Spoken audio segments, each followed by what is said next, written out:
At the moment, we are loading some hay for a farmer friend of ours.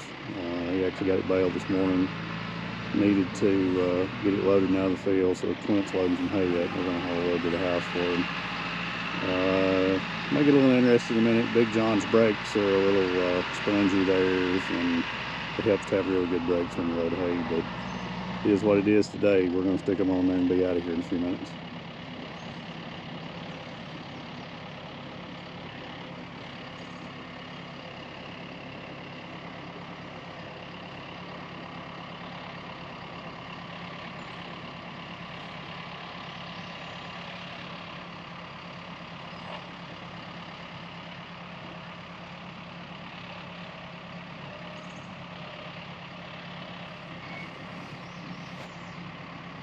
One thing to note here, when we leave here, we're probably going to go spray some corn. Actually, I think he's finished spraying corn. He's going to plow through some corn, so I'll show you that in a few minutes on the video. Problem with this whole farming thing is all the days run together. When you got to do the hay, you need to be doing something else. When you're doing something else, you need to be doing the hay. Everybody always wants to know if you got your hay done. No, probably not, because there's only been about 3 different shots during the whole season that you can actually put up hay, because you need about 3 days with, I like to have 10% or less of no rain, or you waste all that time, it gets wet and it's hard to put up.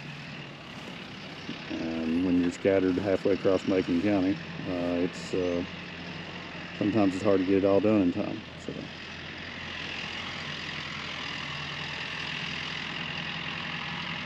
I believe those are 4x5 bales. I saw the baler sitting up the road here. Not familiar with it. It's a John Deere. Apparently it's fairly old, because I can tell looking at it, it's not one of the newer models.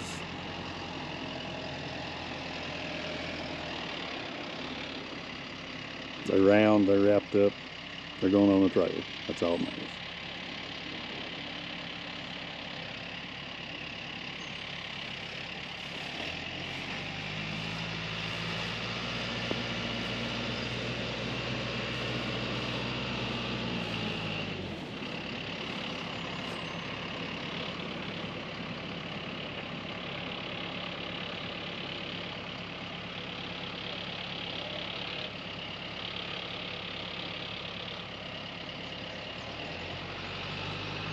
Bale looks a little soft. The core's good, but it's actually soft on the outside there. A lot of that has to do with your hay. If it's stemmy, certain balers don't do well rolling it up. It is a belt baler, so it should be fairly tight.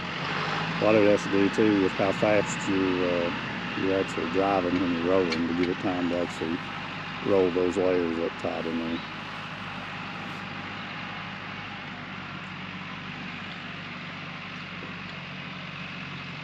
Everybody thinks since we went from square bales to rolls that it's a lot easier, and it is. There's a lot less manual labor, but a lot of times the time factor, there's not a whole lot of difference. You got to first you got to cut it, and you got to stir it, and you got to rake it, and you got to bale it, and you got to haul it, and you got to put all that stuff up. Apparently he's not real worried about the spongy bags. We're just going to send it and see what happens.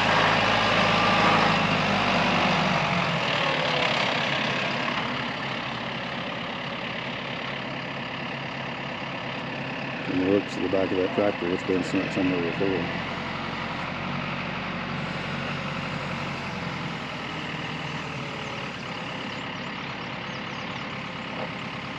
Of course, at the moment he's sitting in there in the air conditioner, and I'm standing out here in the 80+ degree heat filming. So I guess that makes him the winner all the way around.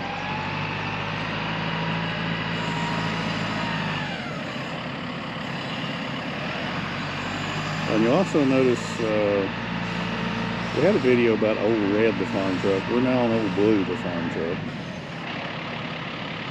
And today I'm going to show you some corn. We actually had some really good video of us disking this field and actually planting this field. And I don't want to blame GoPro, but we had a little file corruption, so we lost a whole lot of video footage. So what you're going to see behind me, that you can see right there, is the product of us planting. We planted with a 2-row planter. It's a vacuum planter. It's actually fairly accurate. Got a pretty good stand. I've got another planter that's a plate planter that I'll show you later. But unfortunately, we already have corn, so we don't have that video to show you. But what I will show you, and I'll turn the camera around, if you'll notice, we've got some weeds. We actually hit these with some spray, I think about 3 days ago. So you can already see the burn down on the stuff in here. Morning glories is the biggest problem that we want to fight. They're hard on the combine, but this corn has actually picked up some growth very quickly. You started to get some rain and some heat, and it started to grow. Actually put some nitrogen on it, finished that up this morning. So now, believe it or not, we're actually running a cultivator through it. And over there, we'll see Clint running a 2-row cultivator. It's actually 3 big middle buster points. Come through here and kick all this dirt out of the middle, and he'll run through here fairly quickly and stir up this dirt, and I'll show you how that looks in a second. The one trick that he's figured out is don't ever look back. If you look back, you've already made a mistake. But anyway, we're plowing corn, got a fairly good stand. There's Fat Alice sitting there that we'll talk about her later, and we'll go show you some cultivators. If you have watched our first video, you would have seen the corn grinding, and this video series is actually backwards. We showed the corn grinding first because we actually had something to do, and that way we don't have to wait till December. But the end product of this will be that corn that we grind, and actually we'll sell some of it for wildlife corn. A lot of people buy that. We actually sell some stalks for decorations. Sold quite a few of those last year in the fall. But it looks like we have a pretty good crop. This field's about a ½ mile long. So there's some pretty long rows through there. We're not 100% straight on our rows, but we're straight with the edge, and we can plow it, so that's all that matters.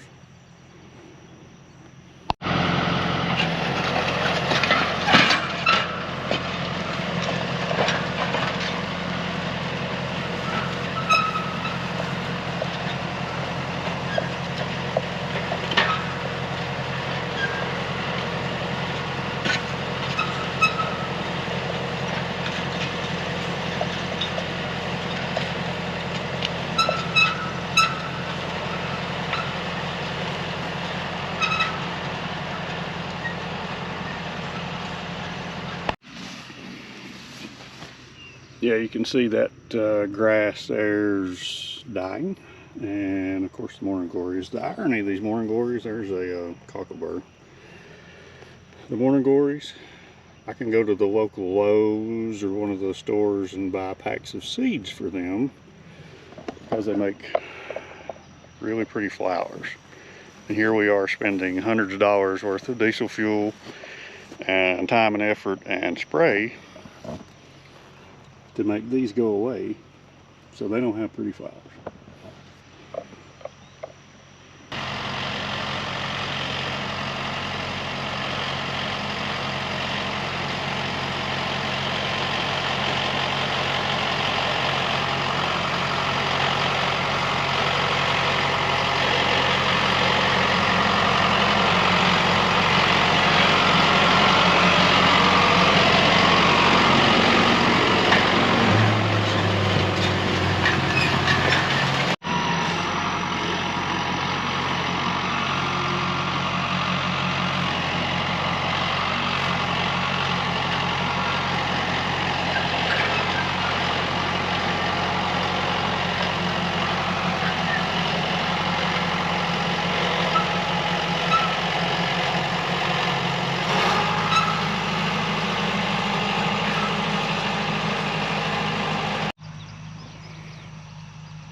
Now these rows right here, this is a prime example of what this is supposed to look like.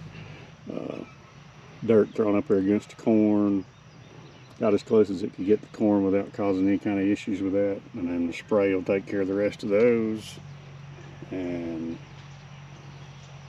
this will look pretty good in a couple of days.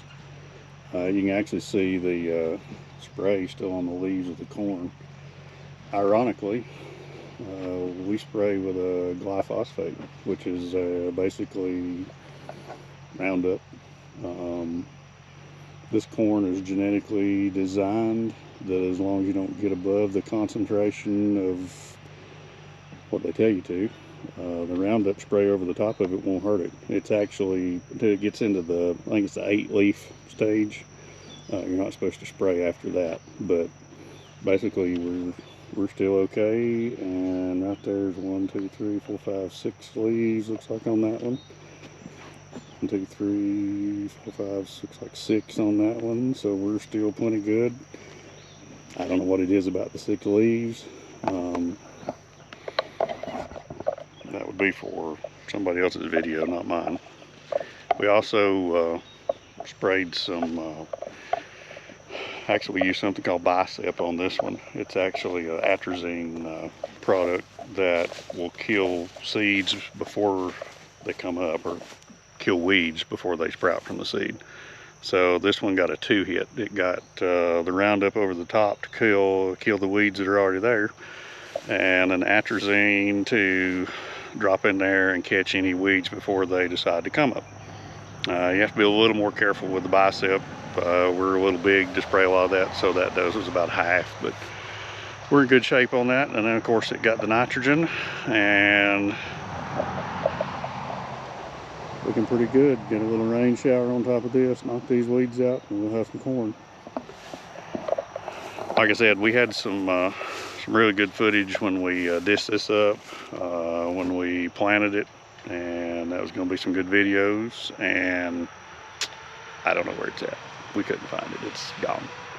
So somewhere out there, there's some really good video floating around, but we don't have it. So it is what it is. I told you at the beginning of this series, it is going to be what it's going to be. So here we are.